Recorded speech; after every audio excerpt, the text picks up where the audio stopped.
محترم ناظرین و سامعین، السلام علیکم ورحمۃ اللہ وبرکاتہ۔ ناظرین، اخبار الہند میڈیا چینل پر استقبال ہے، خیر مقدم ہے۔ معزز ناظرین، وشو ہند پریشد کے لیڈر اور اشتعال انگیزی میں مشہور پروین توگاڑیا نے طالبان کے افغانستان میں اقتدار پر آنے کے بعد پھر سے زہر اگلا ہے۔ زہر افشانی کرتے ہوئے کہا ہے کہ مولویوں کو گرفتار کر کے جیل میں ڈال دیں۔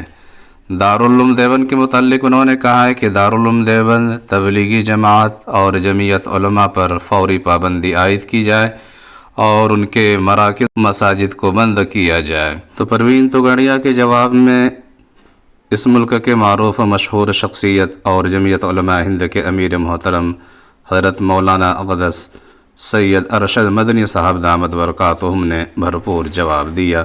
ویڈیو ملاحظہ فرمائیں اور چینل کو سبسکرائب بھی ضرور کریں۔ آج روٹی پکی پکائی آپ کو مل گئی ہے اور آپ ملک کے اندر ڈاکٹر توگاڑیا بنے ہوئے ہیں، لیکن بعض دوستوں نے مجھے آج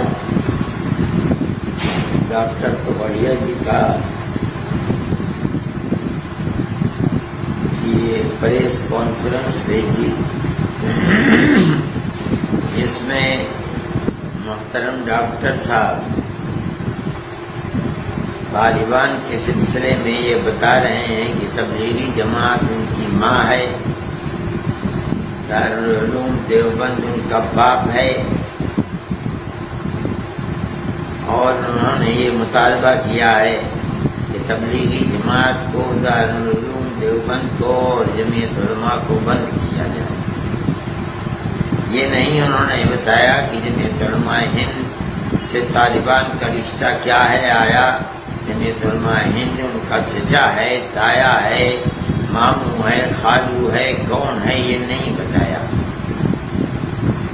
لیکن مجھے حیرت ہوئی کہ طالبان کو تبلیغی جماعت سے جوڑا گیا۔ تبلیغی جماعت تو ایک ایسی جماعت ہے جو ایسی دھارمک جماعت ہے کہ وہ اگر کوئی کام کر رہے ہیں تو جو بات بتاتے ہیں وہ زمین کے نیچے کی ہوتی ہے کہ موت کے بعد تجھے کس چیز کا جواب دینا ہوگا اور تو اپنے قبر کے اندر کس طرح چین اور سکون سے رہ سکے گا، اور یا آسمان کے اوپر کی بات بتاتے ہیں کہ موت کے بعد تو کس طرح جنت میں پہنچ سکتا ہے اور کس طرح جہنم سے بچ سکتا ہے۔